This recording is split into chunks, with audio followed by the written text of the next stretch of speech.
justice! Tyler, where's Nikki? Where's Nikki? Tyler, where's my sister? That cheery scab of a human was Tyler McCain, husband of Nikki Cheng's Saelee McCain. Nikki's sister is the one questioning him in the video, and yes, he did flip her the bird. So classy. Then he gives that smarmy little smirk, and as soon as I saw it, I knew I wanted to look into this case. Welcome to, or welcome back to, the Agatha May Detective Agency. I'm Agatha May, and in this episode, we'll be looking into the disappearance of Nikki McCain. I want to give a warning that I do briefly give a description of spousal abuse. I will warn you before I start talking about it so you can mute the video, and I will post a notice when it is safe to turn the volume back up. But if you need to give this video a miss, that's okay too. Nikki Cheng Saelee McCain is a 39-year-old mother of 4 and lives in Redding, California. She has been married to Tyler McCain for 16 years, and from what I've seen, they have not been years of wedded bliss. On May 17, 2024, Nikki was visiting Tyler's brother at the hospital in Redding. She had been texting her sisters throughout the day and told them there was a lot of car shuffling around with the family members being taken to and from the hospital to visit the brother. Nikki ended up with her mother-in-law's vehicle, and she texted her sister Chloe to let her know that she was on her way to drop off her mother-in-law's car back at her house, and that one of her husband's friends was going to follow her there and then take her back home. A few days passed and none of Nikki's sisters had heard from her. Nikki's husband Tyler also said he hadn't heard from her in a few days either. Her sister said this wasn't necessarily unusual, and that Nikki would often disappear for a few days after she and Tyler had a fight. However, the sisters said that normally Tyler would text them, tell her I love her, tell her I'm sorry. But this time he texted, I think she's missing. I don't know. I think she's missing. Chloe was the one who filed a missing persons report on May 21st because I guess it was just too much to ask of Tyler to report his wife as missing. Redding is in Northern California and is the county seat of Shasta County. It is 162 miles north of Sacramento, and it boasts 300 days of sunshine a year. There are almost 93,000 people who call Redding home, and they chose an absolutely beautiful place to live. Those jerks in their abundant sunshine. Redding Rancheria is a Native American reservation in Shasta County, just 6.5 miles south of Redding. Nikki's mother-in-law, Jeanette Hayward, lives just outside of the reservation, and I mean like across the street. This is where Nikki was supposed to be headed on the night of the 17th. Here is a little taste of what that mother-in-law is like. This is a video that one of Nikki's sisters took after Tyler had been to court, and his mother was there to pick him up. Fair warning, she has the mouth of a longshoreman. When Tyler's on the streets. Where's she at, Tyler? Where's Nikki? I'm on public property. Yeah, I don't know. Where's Nikki? What'd you guys do with her? Oh my God, you guys are fucking stupid. Yeah, we're stupid, but where's Nikki? Get the fucking car, please. That's your kids' mom, Tyler. Where's Nikki? What an utter delight. Isn't she just a bundle of joy, snuggled up in a ray of sunshine? I guess we know where her son gets his abundance of charm now. On May 25th, Nikki's truck was located in Tehama County, about an hour south from Redding.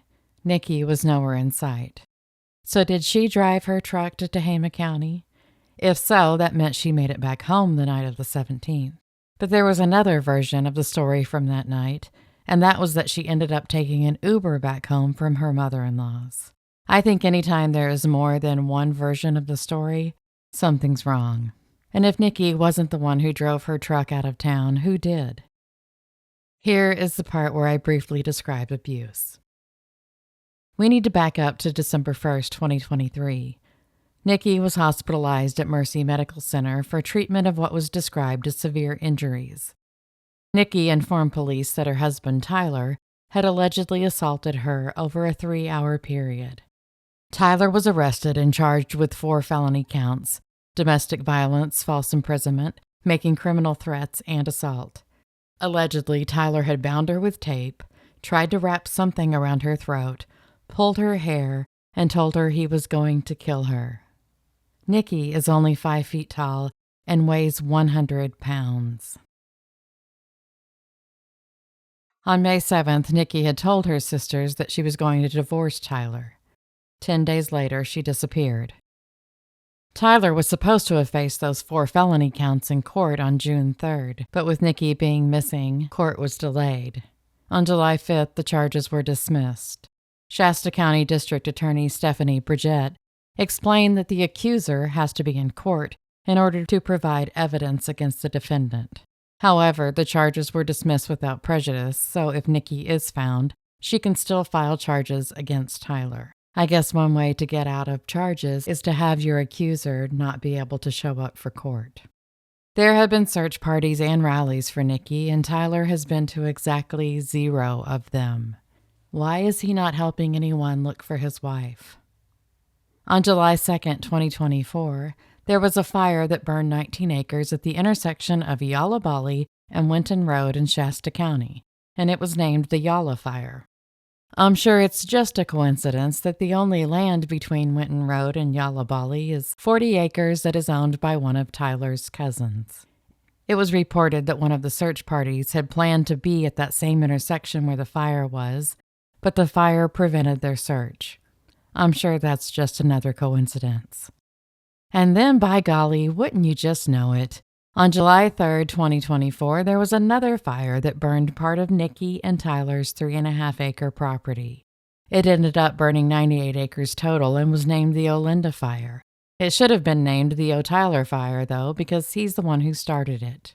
He claims he was working on a car and had it running while he ran back into the house for something. There was dry grass under the car, and the grass caught fire.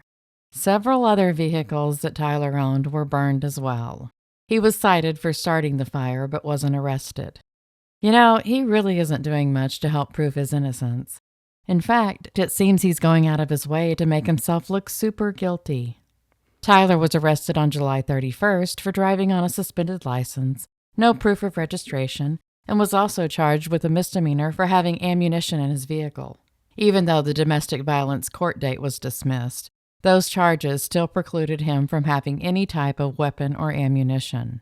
And just to throw more craziness into this case, another of Tyler's cousins, Larry, who is a brother of the cousin who owns the 40 acres, had his house searched on June 25th and his truck was impounded. He was arrested for illegally possessing an assault weapon, manufacturing or sale of a large-capacity magazine, and for being a felon in possession of a firearm. The Shasta County Sheriff's Department only said it was part of an ongoing investigation.